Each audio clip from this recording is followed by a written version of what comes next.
بدر القحطاني هنا، ستوري رقم 14.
السلام عليكم ورحمة الله وبركاته، معكم بدر القحطاني. كيف حالكم جماعة الخير؟ عساكم بخير يا رب. لا تنسون تضغطون زر اللايك إذا عجبتكم القصة، والاشتراك وتفعيل جرس التنبيهات الله يسعدكم عشان نوصل 700 مشترك بأقرب وقت.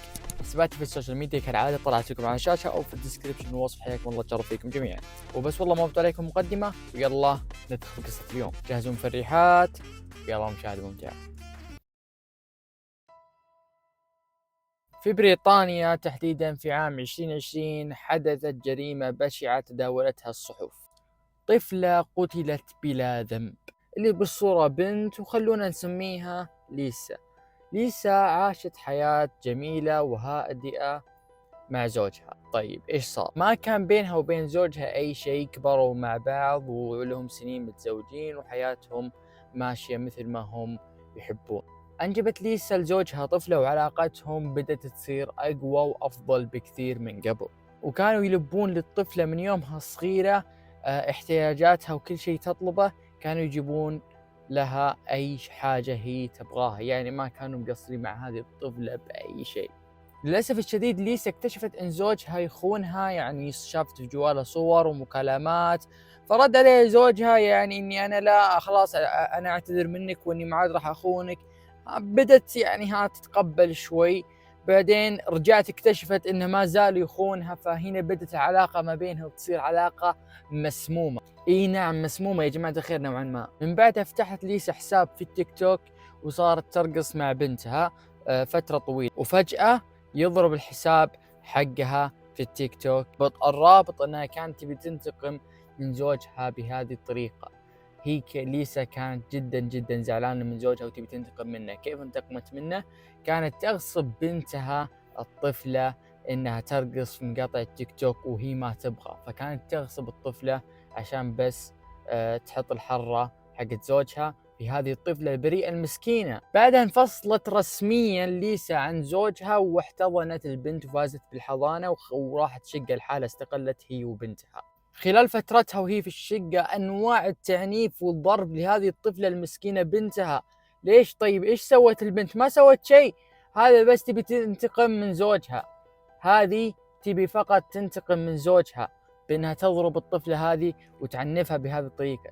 طيب البنت إيش دخلها؟ طيب يعني خلي إنها يعني بنت، هي بنتك أنت، يعني كيف تنتقمين من زوجك بهذه الطريقة؟ أنت ممكن تنتقمين بس لا تنسين إنه يعني إنها بنتك.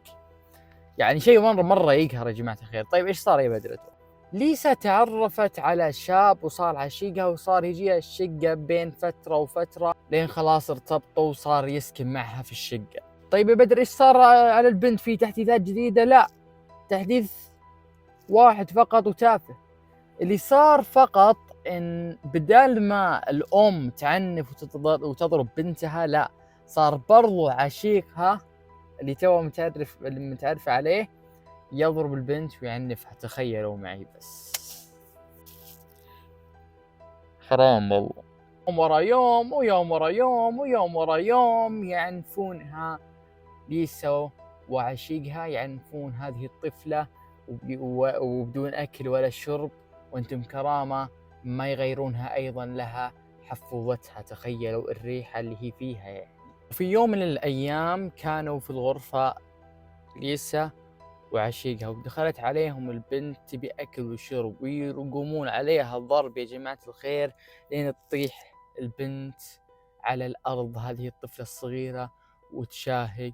بعدها لما قربوا منها توفت، وتاخذ ليسا البنت للمستشفى على طول. الحقوني، هذه بنتي، هذه بنتي، هذه بنتي. الحين صارت بنتك.